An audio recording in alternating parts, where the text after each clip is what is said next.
Rasulullah Muhammad ibn Abdullah wa ala alihi wa sahbihi wa mawalah.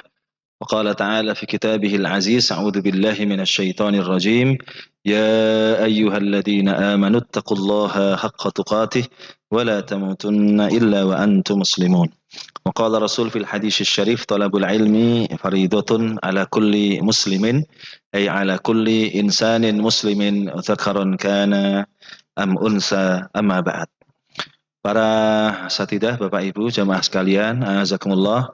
Yang pertama dan yang paling utama, marilah kita senantiasa memanjatkan rasa syukur kita pada Allah Ta'ala yang sampai pada kesempatan pagi hari ini masih memberikan kita semuanya kekuatan dan kelapangan waktu sehingga kita bisa ngaji bersama-sama. Kita mengharap semoga niat ikhlas kita serta kebaikan-kebaikan yang kita tunaikan senantiasa Allah terima dan Allah memberikan balasan yang berlipat. Amin. Salatu wassalam ala rasulina wa habibina wa syafi'ina wa maulana Muhammadin sallallahu alaihi wasallam yang kita nantikan syafaahnya kelak yaumal qiyamah, dan kita semua mengharap semoga kita masuk dalam kelompok hamba Allah yang mendapatkan asy-syafaah min Rasulillah sallallahu alaihi wasallam biidznillah taala insyaallah. Amin. Bapak Ibu jamaah sekalian, azakumullah, bulan ini masih tidak normal tapi sudah sempat saya singgung kemarin, mestinya di pekan kedua bergeser ke pekan keempat, istilahnya lukiran. Yang penting agendanya tetap berjalan sebagaimana mestinya. Kita lanjutkan ngaji fikih muyassar kita. Kalau tidak salah di pertemuan sebelumnya kita sudah membahas tentang mubtilah as-salati, hal-hal yang membatalkan salat, mubtilatus salati, atau kadang dibahasakan dengan mufsidatus salati, hal-hal yang merusak sholat, artinya yang membatalkan sholat. Sudah kita sampaikan beberapa, walaupun toh di sini juga apa istilahnya ini masih ada sisa ya, masih ada sisa beberapa mubtilatus shalah. Kita sampaikan sekilas, selanjutnya nanti akan kita sampaikan beberapa hal yang terkait dengan makruhatus sholati, hal-hal yang dimakruhkan dalam sholat. Sehingga nanti kita bisa memahami kalau secara umum hukum syar'i taklifi itu kan ada 5. Ya, kalau permintaan agar satu hal dilakukan itu akan memunculkan efek hukum 2. Yang pertama wajib, berarti harus dilakukan. Yang kedua mandub, dianjurkan untuk dilakukan. Kalau talabu tarkil fi'li atau permintaan agar satu hal ditinggalkan, itu akan memunculkan efek hukum 2 juga. Yang pertama haram, atau kadang diistilahkan dengan muharram, yang harus ditinggalkan. Yang kedua makruh. Kalau makruh itu dianjurkan, ditinggalkan. Kemudian ada juga pilihan antara melakukan dan meninggalkan, tidak dikuatkan salah satu dari keduanya. Ini akan memunculkan efek hukum mubah. Jadi kalau diurutkan wajib, mandub atau sunnah, haram, makruh, baru kemudian mubah. Maka mubah ini posisi antara sunnah dengan makruh. Kita lanjutkan sedikit nggih. Yang mubtilatus shalah, pembatal salat berikutnya. Ya ini kalau saya bacakan pasti jenengan semuanya sudah langsung oh ya mesti to ya gitu. Tapi ya enggak apa-apa, kita bacakan aja. Ya. Ini adzahku fis salati bisautin yasma'uhu al-musalli wahdahu. Jadi ketawa dalam sholat dengan suara yang didengarkan oleh orang yang sholat itu sendiri. Ya mesti kan gitu kan. Namanya ketawa, suaranya didengarkan oleh al-musalli, orang yang sholat itu sendiri. Ya, artinya ini ketawa ringan saja, artinya ketawa yang tidak keras saja, hanya didengarkan oleh orang yang sholat tadi. Itu kalau dalam kitab fikih muyassar ini merupakan salah satu pembatal sholat. Au yasma'uhu huwa wa man bijiwarihi, atau ia mendengarkan, ia sendiri mendengarkan, dan orang yang ada di sampingnya. Artinya ketawa yang ia dengarkan sendiri saja membatalkan sholat, apalagi ia mendengarkan kemudian yang di sampingnya juga mendengarkan. Jadi ketawa yang tidak terlalu kenceng, yang biasa aja itu, kalau sudah masuk kategori ketawa berarti membatalkan sholat. Yubtilus sholata. Ini membatalkan sholat. Ya, bahkan, ya ini perlu kami sampaikan, kalau madhab Hanafi, ketawa dalam sholat itu tidak hanya membatalkan sholat, tapi sampai pada membatalkan wudhu. Gitu ya. Padahal nggak ada hubungannya, ya. Ya, maka dijelaskan bal, ya, bal wa yunkidul wudu'a aidon indal ahnafi idza kana dhaq bisautin yasma'uhu ghairul musalli. Nah, bahkan membatalkan wudhu, ya, menurut Ahnaf, para pengikut Imam Abu Hanifah, madhab Hanafi, jika ketawanya itu bisautin yasma'uhu ghairul musalli. Jika ketawanya itu dengan suara yang didengarkan oleh selain orang yang sholat. Berarti ketawa yang agak banter, kira-kira gitu. Tapi kalau madhab Syafi'i dan sebagainya tidak. Jadi ketawa ya batal. Berarti setelahnya i'adah, mengulangi gitu aja. Dan kemarin sudah kita sampaikan ada beberapa istilah dalam fikih. Kalau ada istilah adaun itu artinya melaksanakan satu kewajiban di waktunya itu. Ya. Terus kalau ada istilah qadhaun berarti melaksanakan kewajiban di luar waktunya.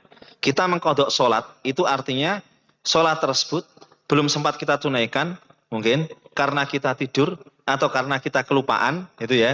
Kemudian kita tunaikan di luar waktunya. Itu namanya qadha. Ya, kalau ada istilah i'adatun itu mengulangi. Mengulangi itu bisa jadi masih di waktunya. Ada orang sholat terus kemudian ketawa semacam ini, ya, batal sholatnya. Maka langsung dia i'adah, ya ulangi lagi. Masih di dalam waktunya. Ya, itu istilah-istilah dalam kajian fikih. Oke, walaupun toh tadi ini kalau saya sampaikan kan pasti jenengan langsung ya mesti tuh ya batal tuh ya. Tapi kadang-kadang ada yang menanyakan juga, Pak kalau ketawanya nggak kenceng, nggak banter, hanya lirih saja, ya dijelaskannya di sini. Ketawa walaupun toh hanya sebatas bisautin yasma'uhul musalli dengan suara yang hanya didengar oleh musalli, orang yang sholat itu wahdahu, dia sendirian, itu sudah membatalkan sholat. Apalagi sampai man bijiwarihi, orang yang ada di sampingnya juga mendengar. Kemudian yang berikutnya, yang ini juga seringkali terjadi, idza wajada al-mutayammimu al-ma'a khilalas salati wa huwa qadirun 'ala istimalihi batalat salatuhu. Sepertinya belum kita sampaikan yang ini. Kurang sedikit kok seingat saya. Ya. Jadi jika al-mutayammim, orang yang tayamum itu mendapati air khilalas salati, saat salat, wa huwa qadirun 'ala istimalihi, dan dia mampu untuk menggunakan air, batalat salatu, salatnya batal. Gambaran paling mudah itu begini Bapak Ibu sekalian. Tapi kalau sekarang sulit lah. Karena kita itu kan air di mana-mana ya. Kalau kita misalnya melakukan satu perjalanan, berpetualang misalnya begitu. Kemudian tidak mendapati air. Lalu diputuskan untuk tayamum. Sudah tayamum itu. Sudah tayamum misalnya di pas ketika apa ya berpetualang daki gunung atau apa ya, menyusuri tebing-tebing atau apa gitu, nggak ada airnya, sudah tayamum ya, pas ketika selesai tayamum sholat hujan, itu kan berarti wajada al-mutayammimu al-ma'a khilalas sholati, orang yang tayamum mendapati air saat sholat. Ya, dan dia mampu menggunakan air itu, wa huwa qadirun 'ala isti'malil ma'. Dan dia mampu menggunakan air itu. Dalam kondisi misal ini bagaimana? Batalat sholatu, salatnya batal. Karena memang belum tuntas, belum selesai. Dia masih sholat itu maksudnya. Jadi pas ketika masih sholat langsung terus hujan. Ya sudah. Berarti dia berwudu menggunakan air hujan. Air hujan ini kan air mutlak. Dan statusnya jelas tahur, suci, mensucikan. Bahkan kalau dalam salah satu firman Allah, Allah sampaikan wa anzalna minas sama'i ma'an tahura, dan kami turunkan dari langit air yang tahura, suci dan mensucikan. Maksudnya air yang diturunkan dari langit itu ma'ul matori, air hujan. Jadi air hujan merupakan salah satu air mutlak tadi itu. Kalau ini masih ada kemungkinan terjadi, masih ada kemungkinan terjadi. Walaupun toh ya bisa lah, masih lah. Gitu ya. Nah, wa alaihi ayyatawaddo'a, maka dalam kondisi yang semisal ini, si mutayammim, orang yang tayamum tadi itu, dia harus berwudu, wa yu'ida as-salata, dan mengulangi sholatnya. Berarti kan sholatnya diputus. Sholatnya diputus, kemudian dia wudu menggunakan air hujan tadi, misalnya, kalau contohnya hujan ya, terus dia mengulangi sholatnya. li'annahu la yasihhu tayammumu ma'a wujudil ma'i ma'al qudrati ala istimalihi. Karena tidak sah tayamum dengan disertai adanya air dan disertai kemampuan menggunakan air. Airnya ada, walaupun toh menyusul. Ya, pas ketika orang tersebut sholat. Kecuali kalau seandainya orang tersebut selesai sholat. Kalau orang tersebut selesai sholat, memang ada dua pilihan. Kan ada riwayat yang agak panjang itu ya. Ada orang yang tidak mendapati air, dua orang, terus kemudian dia memutuskan untuk bersuci menggunakan soid, ya, bertayamum, gitu. Sudah, setelahnya melaksanakan sholat. Nah, melanjutkan perjalanan ternyata kemudian mendapati air. Ya, yang salah satunya dia mengulangi sholatnya. Yang kedua tidak mengulangi sholatnya. Atau sebaliknya. Yang jelas salah satu mengulangi sholatnya, yang lain tidak.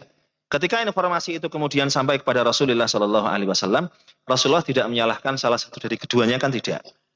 Ya, yang tidak mengulangi sholatnya, ya sudah, tidak disalahkan oleh Rasulullah. Yang mengulangi sholatnya, ya falaka ajron lah. Kau mendapatkan dua pahala, gitu, kira-kira begitu. Yang tidak mengulangi sholatnya juga tidak mengapa. Dan kasus-kasus misal itu kan seringkali terjadi para sahabat dalam persoalan-persoalan fikih yang wakil, fikih yang memang real terjadi gitu ya. Ya, ini sudah tuntas mubtilatus shalah yang disampaikan dalam kitab fikih Muyassar ini. Kemudian kita lanjutkan ke makruhatus sholati. Hal-hal yang dimakruhkan. Harus dibedakan nggih? Bukan hal-hal yang diharamkan, tapi yang dimakruhkan. Kalau ada istilah makruh itu, berarti kita langsung mafhum, langsung faham. Makruh adalah hal-hal yang dianjurkan untuk ditinggalkan. Ya, tidak sampai diharuskan ditinggalkan ya, tapi dianjurkan ditinggalkan. Lebih baik kita tinggalkan. Kalau memang kita mampu meninggalkan hal yang makruh, yang paling afdol, yang paling ahsan, yang paling bagus adalah meninggalkan hal-hal yang makruh tersebut. Dijelaskan yukrahu lil musalli ayyatruka sunnatan min sunanis salati allati taqaddama al hadisu anha. Dimakruhkan bagi orang yang sholat untuk meninggalkan sunnah yang ada dalam sholat yang sudah kita bincangkan sebelumnya. Sunnah sholat itu kan banyak ya. Misalnya setelah Fatihah membaca surat pendek.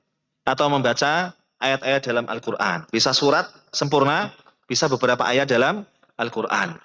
Bahkan kemarin kita sampaikan juga isti'adah, mengucapkan na'udzubillahi minasyaitonirrajim. Ini juga disunnahkan juga. Ya, ada memang pendapat-pendapat yang semisal itu. Dan banyak yang lain. Ketika sunnah-sunnah dalam sholat itu ditinggalkan, maka orang yang meninggalkan sunnah itu berarti secara otomatis melakukan hal yang makruh. Di samping hal-hal lain yang akan kita sampaikan. Ya. Dijelaskan di sini wa kama yukrahu lahu al-absu bi thawbihi aw badanihi aw bi badanihi. Sebagaimana juga dimakruhkan untuknya, ini kalau bahasa mudahnya kita itu, seorang yang dia mainan dengan bajunya atau dengan badannya, melakukan hal yang tidak manfaat. Misalnya sholat ya, Allahu Akbar. Nah, terus budak-budaknya kelambi gini, karena dengan enak ke. Nah, ini kan sebetulnya sudah nggak perlu begitu itu ya. Bahkan nanti kalau kajiannya kajian di madhab syafi'i, kalau harokahnya itu gerakannya terlalu banyak, itu bisa membatalkan sholat. Ini yang diistilahkan dengan al-absu bi thawbihi. Jadi dia melakukan perkara-perkara yang tidak bermanfaat terkait dengan apa yang ia pakai. Dengan enak ke, kurang nyaman gini-gini. Gitu. Atau au bi badanihi. Atau dengan badannya. Ya, dia merasa gatel apa segini atau gini-gini, ya, atau gini-gini. Nah, makruh. Nah, gitu ya. Karena kalau orang sudah tertradisikan itu kan begitu kan. Kalau tradisinya udah sering gini-gini itu kan sedikit-sedikit gini-gini, gini-gini. Padahal obatnya itu tidak ditradisikan begitu. Sebetulnya. Itu kan hawanya kepingin melakukan semacam itu karena ya wis menjadi kebiasaan. Kalau tidak semacam itu, katanya ada yang kurang gitu loh. Itu obatnya gimana? Obatnya ya sedikit demi sedikit diyakinkan untuk dihilangkan. Karena saya pernah ada lah ya, ya kenalan yang begitu. Kalau sholat tuh begitu. Kalau kita pas misalnya tidak sholat bareng dengan beliau itu, ngitung sekali sholat sing rong rekaat itu peng 8 ya ada. Itu. Nanti berapa menit kemudian berikutnya gini lagi. Berapa menit kemudian gini lagi. Seakan-akan tuh hawane setiap rentang kali sekian menit itu harus begini itu. Ya, sami Allahu liman hamidah ya sih. Sempat ini juga. Padahal kalau kita tanya loh, sampean kok ngono? Nek enggak ngono sakjane piye? Nah, ada efeknya enggak bagi kesehatan? Ya enggak juga. Karena sudah sering begitu. Nah, itu sebenarnya bisa dihilangkan dengan itu hampir sama dengan orang syak. Orang ragu-ragu nih loh. Ya, orang ragu-ragu wudhu itu mau membasuh kedua tangan aja. Ragu-ragu. Ini ragu-ragu. Orang mau sholat, Allah, nggak jadi. Allah, nggak jadi lagi. Allah, nggak jadi lagi. Itu kan syak sebetulnya. Dan syak semisal itu ya memang godaan-godaan setan juga. Cara menghilangkannya bagaimana? Ya melatih untuk meyakinkan bahwasanya saat dia mau takbiratul ihram disertai dengan niat beriringan kan? Allahu Akbar jadi. Caranya harus begitu. Wah beda, kalau itu ada lewat kucing itu ya, karena kucingnya itu. Oke, jadi jenengan pernah nate nggih lihat yang orang-orang syak begitu ya. Jadi takbiratul ihram itu sampai beberapa kali. Itu karena kebiasaannya semisal itu. Kalau nggak beberapa kali itu nggak mantep gitu. Ya, cara menghilangkannya bagaimana? Dijelaskan para ulama, cara menghilangkannya ya meyakinkan batinnya bahwasanya saat dia takbiratul ihram, niatkan beriringan tadi itu ya.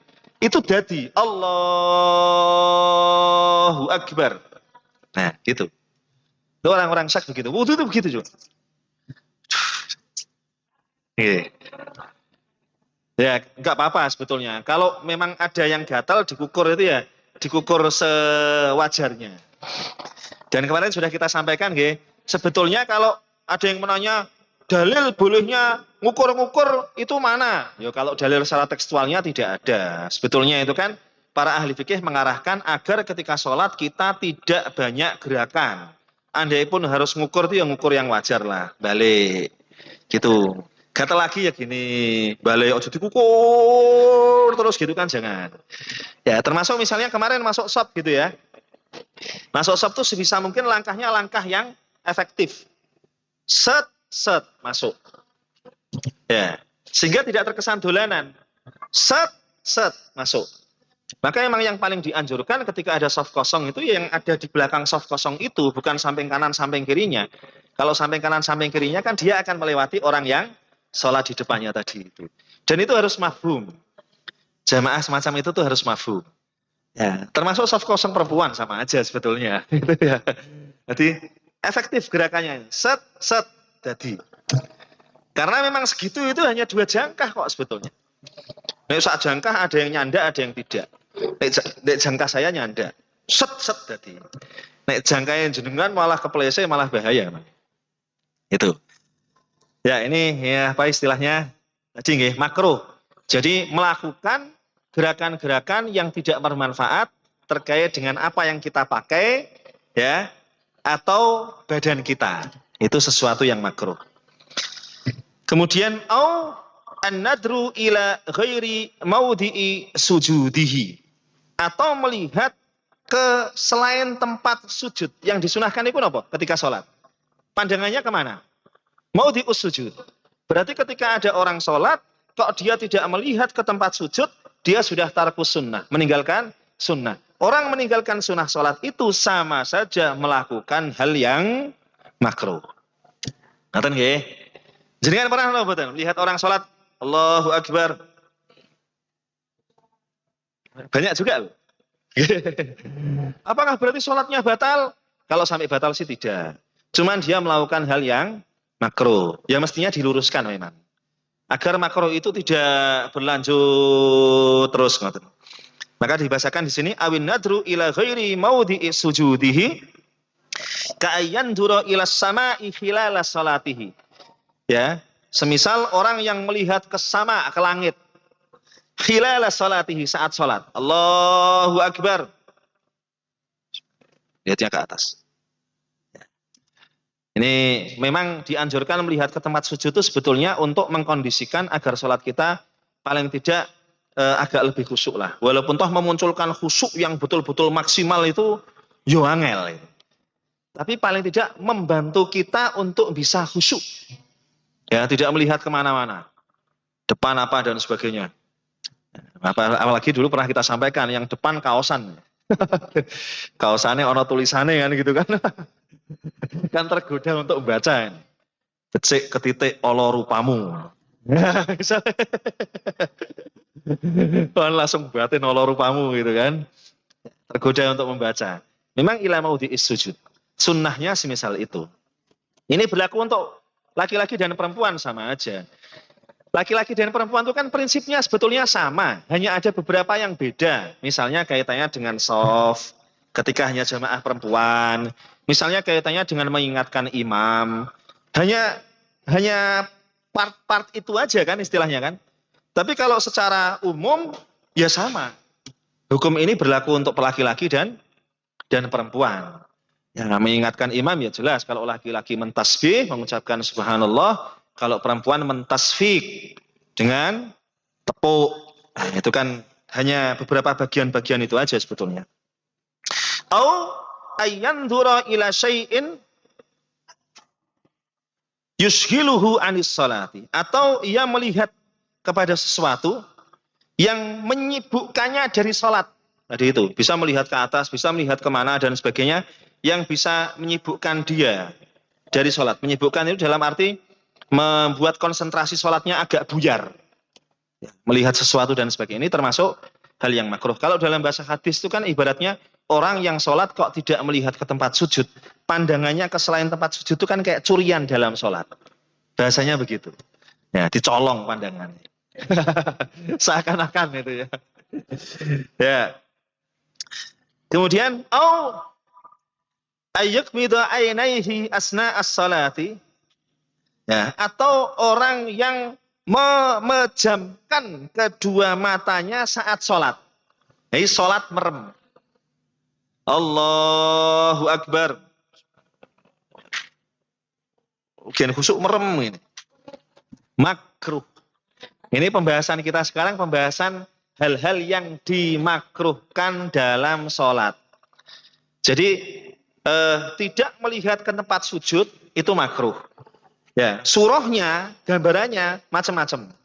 Bisa melihat ke atas, bisa melihat ke depan, bisa melihat ke samping kanan, samping kiri, atau bisa melihat sesuatu yang menyibukkannya dari sholat, artinya kekhusyuannya malah jadi buyar, atau bisa memejamkan kedua matanya saat sholat. Dia melakukan hal yang makruh. Karena kadang-kadang ada yang bertanya juga, Pak non sewu niku sholatnya kok merem, niku sholatnya sah napa boten?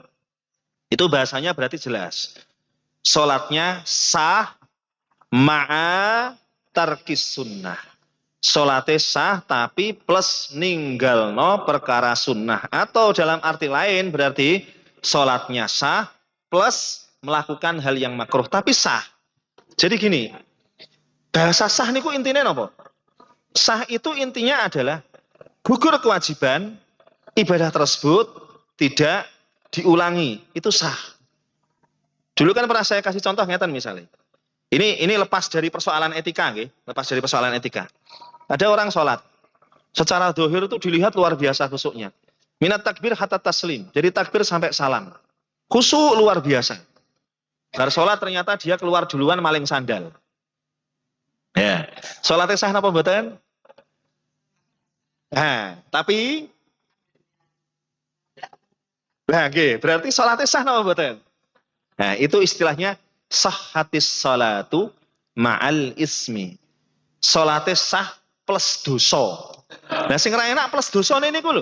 Maksudnya, karena kalau kita bicara sah atau tidak sah, itu hanya bicara tentang rukun, syarat-syarat, ketika sudah terpenuhi, gugur kewajiban, sah. Tidak perlu mengulangi. Kalau sudah dikatakan hadhil ibadah sahhat. Ibadah ini sah. Berarti gugur kewajiban. Tidak mengulangi. Ini kan istilah fikih aja sebetulnya. Tapi kalau persoalan yang tadi saya sampaikan, itu kan bisa jadi orang ya terpengaruh dengan aktivitas malingnya itu. Orang sholat, khusyuk dan sebagainya, ternyata itu sebagai media dia untuk maling. Gitu. Istilah gitu ya. Wal iyadzubillah, na'udzubillah. Setelah selesai langsung dia ngambil sandalnya orang lain. Kadang-kadang kita terpancang pada itunya. Ya. Jadi sholatnya sah plus dosa yang bisa jadi pahala sholatnya dengan dosane iki akeh dosane. Lalu terus gimana itu? Ya ya gitu. Tapi sholatnya tidak ngulang gitu loh maksudnya. Warganya apa? Sah tadi itu. Ketika dikatakan sah, berarti tidak perlu ada i'adah. Tidak perlu ada pengulangan. Jadi memang kalau bahasa-bahasa Al-Quran itu kan luar biasa. Sebenarnya tidak sebatas sah. Wa aqimis salata inna salata tanha anil fahsya'i wal munkar itu sudah sampai pada level optimalisasi sholat. Sehingga ketika orang sholat, terus dia memahami betul apa yang ia lakukan, nilai-nilainya bisa dia masukkan dalam dirinya, pasti akan membentuk pribadinya menjadi pribadi yang bermoral. Dia akan menghindarkan dirinya dari perbuatan keji dan munkar. Sampai pada tujuan yang lain selain mengeratkan hubungannya dengan Allah itu. Wa aqimis salata innas salata tanha anil fahsya'i wal munkar. Kalau ayat ini tadi kita tarik ke kasus yang tadi ini, salat yang dilakukan oleh orang yang maling sandal ini mencegah perbuatan keji dan munkar enggak? Ya enggak. Gitu ya. Kadang-kadang kalau kita baca ayat ini kan, loh tapi nyatanya nggih kathah wong salat, bar salat maling sandal, Pak. Berarti apa yang ia lakukan belum sampai pada level iqamatus sholat. Karena sebetulnya yang diperintahkan adalah mendirikan, bukan sebatas melaksanakan untuk mengukurkan sebuah kewajiban. Ya, tapi kalau sudah dilaksanakan, ya memang sah, gugur kewajiban. Tidak perlu diulangi. Apakah maksimal, optimal atau tidak? Wallahu a'lam. Tinggal bagaimana ia memahami makna dari sholat yang sudah dia tunaikan. Ada bahasa mahasiswanya apa, Bu? Ada internalisasi nilai-nilai sholat dalam dirinya atau tidak? Gitu. Oke, kita lanjutkan. Au ayyusalliya fi malabisa la taksiful aurah walakinnaha la tatanasabu ma'a jalali manzilatis salati. Atau seorang yang sholat ya dengan menggunakan pakaian yang tidak menyingkap aurat, pakaiannya tertutup sebetulnya. Walakinnaha akan tapi pakaian itu la tatanasabu ma'a jalali manzilatis salati, tidak sesuai dengan keagungan kedudukan sholat. Misalnya ono wong sholat pakaiannya tertutup, nutup aurat bagi laki-laki, nutup aurat bagi perempuan tapi meletet. Nah, misalnya gitu. Ini bukan hanya perempuan loh ya, laki-laki juga itu ya. Ya termasuk kemarin yang kita sampaikan misalnya. Jadi sholat ya entah laki-laki atau perempuan. Kalau perempuan agak relatif aman ya karena biasanya menggunakan rukuh kan istilahnya. Laki-laki meletet. Sebetulnya bisa dikondisikan. Ini kan makruh saja sebetulnya. Ini kan makruh. Apalagi terus kemudian auratnya dipas-paske dengkul, paske dengkul tenan, kan malah bahaya. Karena kalau munggah sitik itu kan nanti tersingkap auratnya. Kayak persoalan wudhu itu kan begitu ya. Faghsilu wujuhakum ya wa aydiyakum ilal marafiq. Batasannya kan sampai mirfak saja sebetulnya. Kan sampai pas ini. Tapi kan tidak mungkin kita ngepas-ngepaskan. Karena ini untuk memenuhi satu hal yang wajib, maka diperintahkan untuk melebihkan agar mirfaknya ini dipastikan terkena. Termasuk kaki juga begitu. Warjulakum ilal ka'bain. Ka'ab itu ya kedua mata kaki itu. Batasnya sebetulnya dibasuhnya hanya di kedua mata kaki itu. Tapi kita tidak bisa memastikan apakah kena atau tidak, maka diperintahkan untuk dilebihkan agar bisa dipastikan dua ka'ab ini kena, dua mata kaki ini kena. Kan gitu. Jangan sampai orang terus, loh, aurate udul sampai dengkul, paske nggo udul sithik karo dengkul. Wah, ini berarti muskilah ini. Karena sekali lagi kita sholat itu tidak hanya sebatas membincangkan tentang batasan-batasan tekstual semisal itu. Tapi bagaimana kita menghormati sholat dan bagaimana kita memahami adabus sholati. Etika-etika dalam sholat. Dan kemarin sudah kita sampaikan banyak. Ya. Au ayyusalliya wa huwa yudafi al-akhbathaini. Ya. Atau orang yang sholat sedangkan dia menahan BAB BAK. Ya, salatnya sah napa mboten? Salatnya sana mboten. Loh ini kita belum pindah pembahasan loh ini. Ini kita masih ngaji tentang makruhatus sholati. Hal-hal yang dimakruhkan dalam sholat. Ini atau ini contoh-contohnya, contoh kasusnya. Ya, di antara lagi contoh kasusnya di sini ayyusalliya wa huwa yudafi'u al-akhbathaini. Atau orang yang sholat sedangkan dia menahan. Al-akhbathaini itu BAK BAB. Nanti ngempet. Ya. Sah napa mboten? Sah. Tapi makruh. Gitu loh ya. Kan makruh ini. Ini makruh. Jadi dia melakukan hal yang makruh. Nek posisinya makmum isih aman kadang-kadang. Nek posisinya imam bulat kabeh. Ana wong misalnya imam kok dia menahan BAK aja itu. Waduh, hawane iki ora nyaman. Ya. Padahal dia sebagai sopir. Ya. Jadi ini di antara hal yang dimakruhkan, semisal itu. Ya, kalau memang dalam kondisi yang semisal itu dia sudah nggak nyandak, nggak ngatasi sama sekali, maka ya memang baiknya terus kemudian keluar. Yang maju langsung yang di belakangnya. Maka kenapa memang di saf depan, di belakang imam itu dianjurkan orang yang secara qiraah itu, secara bacaan dan sebagainya itu standar. Karena memang siap untuk menggantikan imam. Termasuk salah satunya jika terjadi hal yang semisal ini. Dan si imam ini sudah nggak ngatasi, wah nggak ngatasi, wah ditahan nggak ngatasi, ya metu wae. Daripada malah kemana-mana nggak jelas itu. Tapi kalau masih bisa ngatasi nggak masalah. Assalamualaikum warahmatullahi wabarakatuh. Nggak masalah. Assalamualaikum warahmatullahi. Jadi dudnya ba'da taslimatil ula. Kemarin sudah kita sampaikan. Itu sholatnya sah. Karena yang rukun itu adalah taslimah yang pertama. Jadi imamnya wis nahan gitu. Ya, Assalamualaikum warahmatullahi wabarakatuh. Assalamualaikum. Itu nggak apa. Makmumnya kaget loh. Wah ternyata imamnya ngentut sebelum salam yang kedua sholatnya sah apa enggak ya? Ya sholatnya sah. Ya. Tapi ya memang ya orang wangun gitu aja lah. Ya. Itu okay. Ini dijelaskan fafi sahih Muslimin an Aisyata.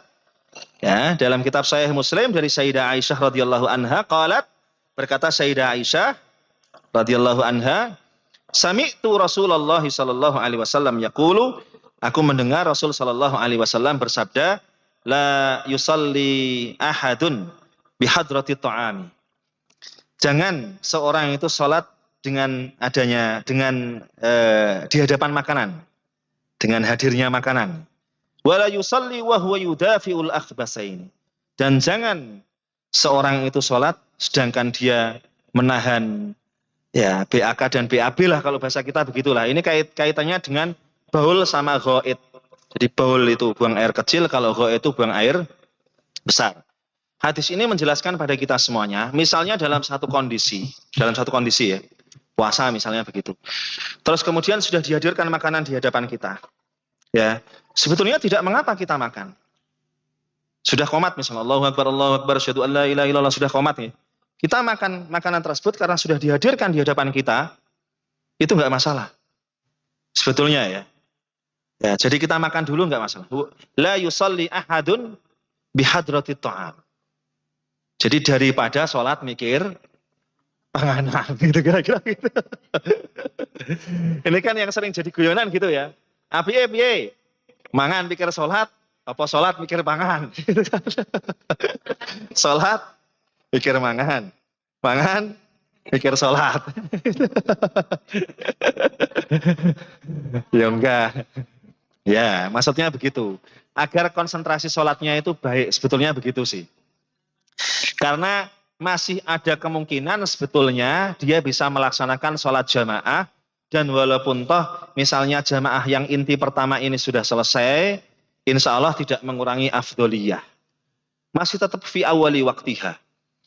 Ya, masih tetap masuk kategori fi awal waktiha. Yang tidak dibolehkan itu kan sebetulnya orang mentakhir, menunda-nunda pelaksanaan sholat padahal dia mampu melaksanakan di awal waktu bi ghairi udrin, tanpa ada udzur sama sekali. Gampangannya hawane males gitu aja lah. Itu yang tidak boleh. Bahkan kalau ahli fikih mengatakan huwa asimun, dengan aktivitas itu dia bisa berdosa. Dia mampu melaksanakan fi awali waktiha, tapi dia ngende-ngende, nggak ada alasan sama sekali. Bukan karena bihadrati ta'am ini tadi, bukan karena ada apa dan sebagainya. Tidak ada udzur sama sekali. Dia ngende-ngende, menunda-nunda. Nah, itu tidak dibolehkan yang semisal itu.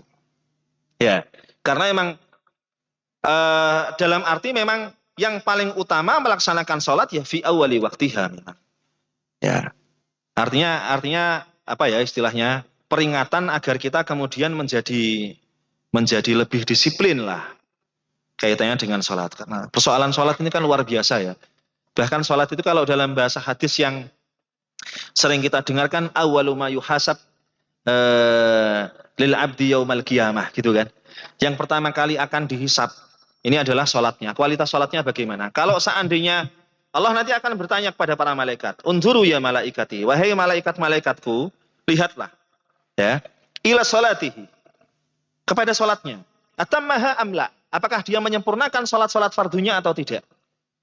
Ya, kalau seandainya sholat fardunya sudah sempurna, aman. Ya, sholat-sholat sunnahnya ini menambah. Tapi kalau sholat-sholat fardunya tidak sempurna, maka Allah akan sampaikan pada para malaikat, dan Allah sudah tahu apapun, tapi sebagai bentuk, apa istilah, kasih sayang ya, berdialog dengan makhluknya itu kan bentuk kasih sayang sebetulnya. Tapi Allah tahu segalanya. Kalau misalnya sholat-sholat wajibnya ini memang ada ketidakpasan atau kekurang sempurnaan, Allah akan sampaikan pada para malaikat, unzuru ya malaikati, apakah hamba ini indahu tatawu atau tidak? Dia punya sholat sunnah atau tidak? Kalau punya sholat sunnah, maka jadikan sholat sunnah itu sebagai penambal kekurangan-kekurangan, ketidaksempurnaan yang ada dalam sholat-sholat fardunya. Maka dalam sholat fardu yang kita laksanakan kan ada pengiring kan? Ada yang diistilahkan dengan sholat sunnah rotibah. Atau bahasa kita rawatib. Ada qobliyah, ada ba'diyah. Apalagi dicampur dengan nanti sholat-sholat sunnah yang lain. Ada duha kita, ada tahajud kita, ditambah witir kita, ada Masya Allah istikharah kita, dan sebagainya. Macam-macam. Ya, maka kita ini sangat berpotensi sebetulnya menjadi ahlul jannah, insya Allah. Itu harus diyakini itu yang semacam itu. Wong min ummati Muhammadin sallallahu alaihi wasallam. Dan sudah berkali-kali saya sampaikan dalam salah satu hadis dijelaskan bahwa ahlul jannah yang sebanyak itu isinya dari manusia pertama itu ya sampai yang paling entek-entekan terakhir nanti itu 2/3 adalah ummatu Muhammadin sallallahu alaihi wasallam. Ya. Itu 2/3. Coba dibayangkan. Ya. Nek ada jumlah 100 juta berarti ya dari min ummati Muhammadin ini yang masuk surga misalnya ini jangan ini loh ya. Jare ini Pak Bimo sing mlebu surga cuman 100 juta jangan gitu loh ya. Ini gampangane. Gampangane. Itu yang umat lain berarti hanya 300 juta kan? Sing umat Muhammad berapa? 600 juta. Tikel. Wah iya kan? Di antaranya insya Allah ya panjenengan. Ustaz Joko dan sebagainya. Kalau ada yang tidak masuk surga nanti ya digeret. Gitu Ustaz. Itu. Langsung ingat, wah pernah kajian bersama ini di Karanganyar, geret. Nah, itu kan boleh. Jadi ahlul jannah itu punya hak juga. Punya kesempatan untuk nggereti. Ya. Mereka-mereka yang belum masuk surga. Tapi pernah beraktivitas kebaikan yang sama. Ya, itu bisa begitu. Dia bisa menyampaikan, ya Allah saya dulu pernah kajian dengan bu ini, ya Allah dengan bu ini, ya Allah dengan bu ini, ya Allah. Kok saya belum lihat ya? Mbok coba saya lihat kalau dia belum ke surga, tak gerete. Geret. Ini salah satu fungsi berteman dengan orang-orang yang solihin, dengan orang-orang yang solihah. Iso saling geret menggeret. Wong jangankan gitu ya. Tapi ini jangan jadikan opsi ya. Mungkin sudah saya sampaikan sebelumnya. Jangankan gitu. Seorang mukmin aja itu. Seorang mukmin itu. Wal iyadu billah, naudzubillah. Ya, seorang mukmin aja ketika ditimbang amalannya, ternyata sayyi'atuhu aksar min hasanatihi. Keburukannya ternyata pas timbangan amal kebaikan itu lebih banyak daripada kebaikannya. Dakhalan nar, dia masuk neraka. Tapi karena statusnya sebagai seorang mukmin dan dia belum pernah melakukan praktik syirik kepada Allah Ta'ala, itu bahasa para mufassir bagaimana? Yudkhaluna ilan nar. wa yutahharuna fiha, dimasukkan ke neraka, dicuci, dibersihkan. Ya, dosa-dosanya itu dibersihkan.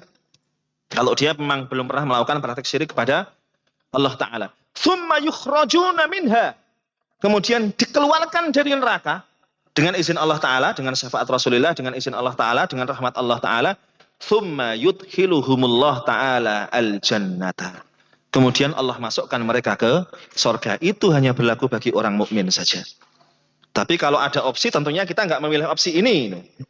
Kalau ada pilihan, tentunya kita memilih saat ditimbang amalan kebaikan, hasanatuna aksar min sayyiatina, ditimbang surat kebaikannya lebih banyak daripada keburukannya, sehingga dakhalal jannah mubasyaratan, masuk surga langsung tanpa harus dititipi di neraka begitu. Wong neraka itu kan ngeri. Kalau dalam hadis, dalam riwayat dijelaskan, apinya itu dihidupkan berapa ribu tahun? 1000 tahun pertama, gimana bahasanya? Ihmarrat gitu kalau nggak salah ya. Memerah. 1000 tahun pertama. 1000 tahun kedua menjadi ibyaddat, memutih. Ternyata api yang putih itu berarti panas banget ya. Setelah dinyalakan di 1000 tahun yang kedua. 1000 tahun yang ketiga, kalau tidak salah dalam riwayat tersebut dijelaskan, iswaddat, menjadi menghitam. Dan hitamnya itu sauda mudlimah, hitam pekat sing gitu. Mudlimah itu sing wis ibarat malam yang gelap gulita itu. Jadi begitu tingkatan. 1000 tahun pertama warnanya begini. 1000 tahun yang kedua berubah menjadi begini warnanya. 1000 tahun yang ketiga berubah menjadi semisal itu. Sampai istilahnya sauda mudlimah, hitam pekat. Yang istilah malam itu yang gelap gulita, sehingga ketok apa-apa wes. Memerah, memutih, menghitam pekat. Nah, kalau kita api di dunia itu kan masih merah ya. Merah aja sing ngene, sebul mati. Jadi sampai semisal itu. Untuk memberikan apa istilahnya peringatan pada kita semuanya agar ya semakin hati-hatilah paling tidak begitu. Ini beberapa hal terkait dengan makruhatus salat, hal-hal yang dimakruhkan dalam salat. Saya tambahkan sedikit tentang mubahat ya, 5 menit ke depan. Ya, tasih kuat mau mboten iki 5 menit. Tasih nggih. Ya. Kalau samare nek ada kondangan tat. Tapi enggak apa-apa. Kondangannya berarti telat sithik. Nah. Oke, sedikit kita tambahkan sedikit nih. Makruhat sudah selesai. Ya, sekarang mubahat, hal-hal yang dibolehkan. Boleh. Posisi boleh itu berarti tidak dianjurkan dilakukan, juga tidak dianjurkan ditinggalkan. Kalau makruh tadi dianjurkan, ditinggalkan, itu makruh. Clear nggih? Ini sekarang mubah. Ya. Wa yubahu fis salati kullu ma la yata'arradu ma'a adabiha wa sunaniha wa khusyu'iha. Dibolehkan dalam salat ya segala sesuatu yang tidak bertentangan dengan etika-etika salat dan sunnah-sunnah salat dan kekhusyuan salat. Sebetulnya hukum segala sesuatu itu mubah saja. Selama tidak bertentangan, berbenturan dengan etika salat, ya. Yang primer ya, sunnah-sunnah salat dan kekhusyuan salat. Misalnya bagaimana? Saya sampaikan. Ka'an tadma'a ainal musalli wa huwa yaqra'ul Qur'ana fis salati. Semisal ya, orang yang salat kemudian kedua matanya berlinang air mata. Nangis, salat nangis. Itu dibolehkan. Wa huwa yaqra'ul Qur'ana fis salati. Sedangkan dia membaca Al-Qur'an dalam salat. Atau indama yastami'u ilaihi min ghairihi. Atau ketika orang yang salat ini mendengarkan Al-Quran dari selainnya. Misalnya makmum. Makmum mendengarkan bacaan imam. Saat itu kehusuannya pas benar-benar nyetel. Ya, pas benar-benar dia merasakan satu hal yang beda. Terus kemudian si makmum ini menangis. Itu dibolehkan. Tidak membatalkan sholat. Ini istilahnya yastami'u ilal Quran min ghairihi. Mendengarkan Al-Quran dari yang lain. Dari imamnya tadi itu. Ini kan posisinya masih dalam sholat ini. Ya.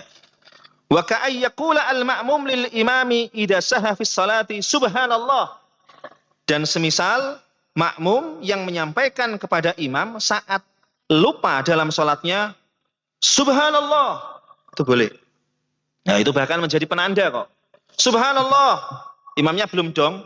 Itu tikror boleh. Subhanallah lagi. Masih belum paham. Imamnya masih mikir, sing salah apa nih ya? Dia masih mikir, apa nih sing salah ya? Subhanallah yang ketiga.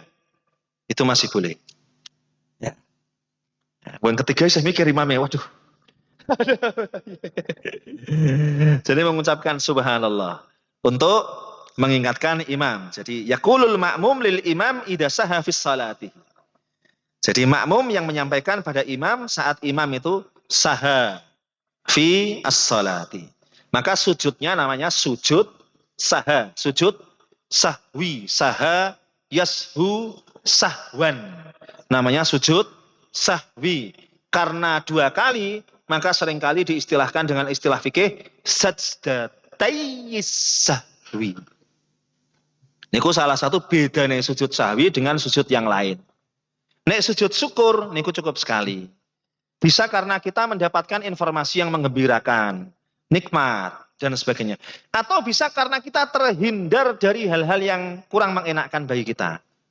Malapetaka dan sebagainya, musibah dan sebagainya, itu bisa jadi.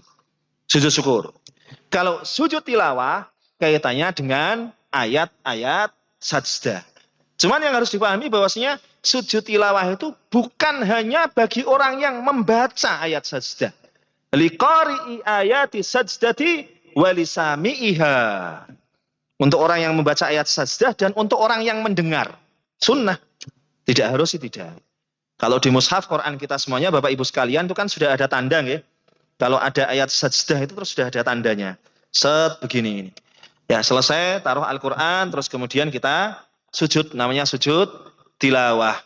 Ya, namanya sujud tilawah.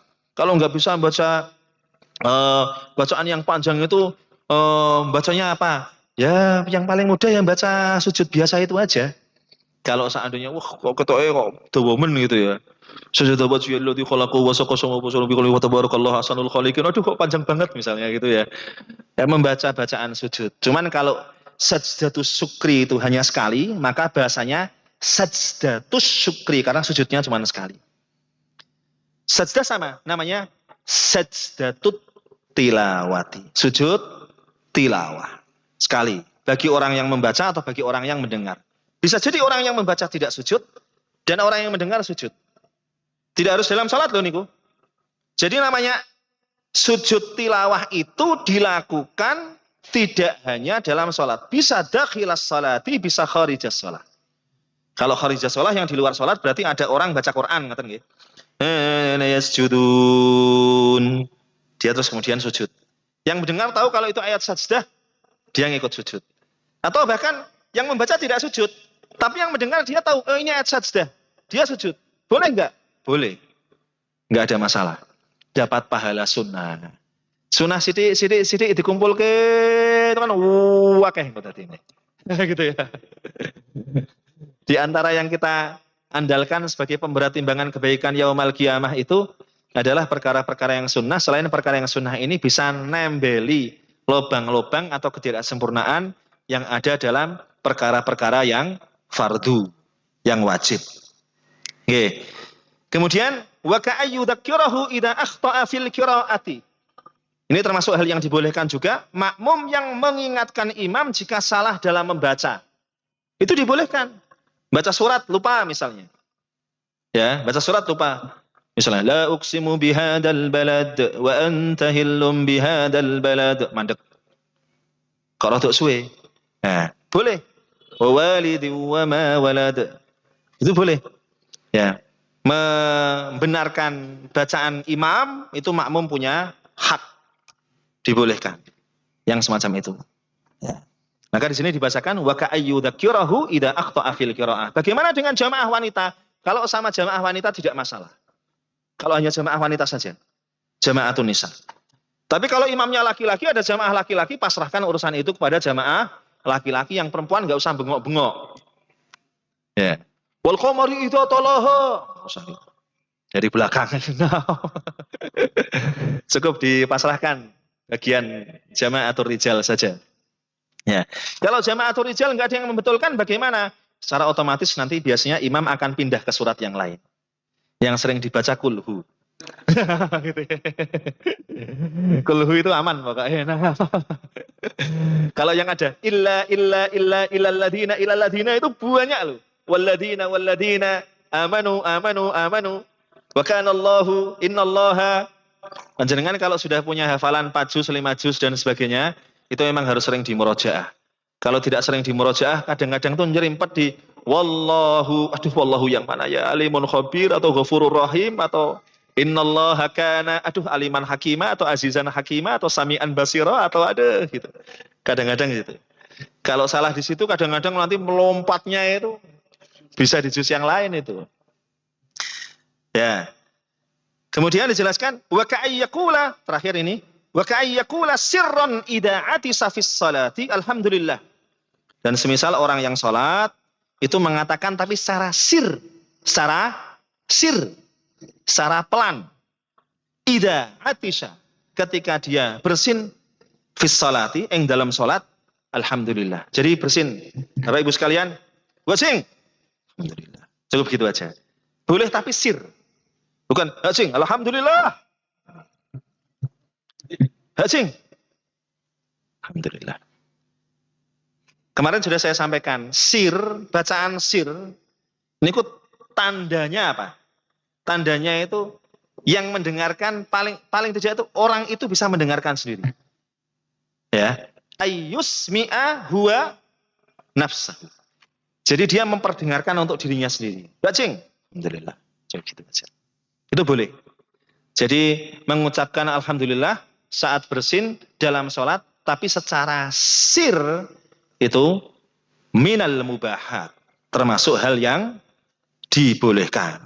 Enggak banter loh, nggih. Nggih. Tapi kalau banter alhamdulillah, yarhamukallah, yudikumullah, batal kabeh kayak kemarin.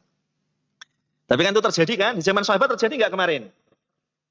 Zaman sahabat terjadi enggak kemarin? Pembelajaran sebelumnya. Terjadi kan? Ngobrol kan? Sampai kemudian turun firman Allah, wa qumu lillahi qanitin.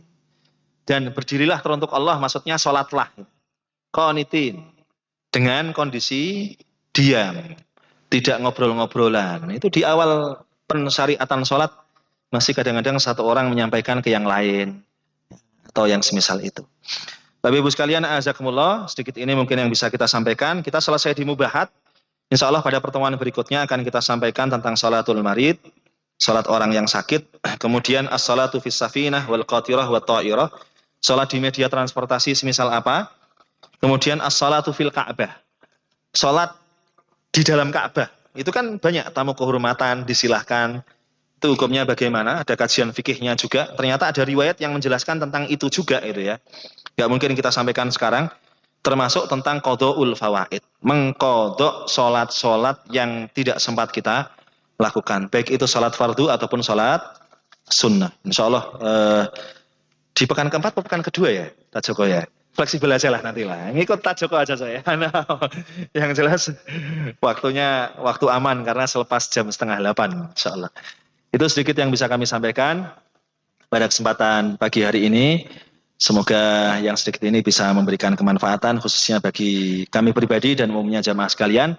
Ada benarnya yang saya sampaikan mutlak dari Allah Ta'ala, kekurang sempurnaan dalam menyampaikan materi singkat dari kami pribadi. Hada wa astaghfirullah li wa lakum ajmain. Wallahu waliyut taufiq likulli ma yardah. Assalamualaikum warahmatullahi wabarakatuh.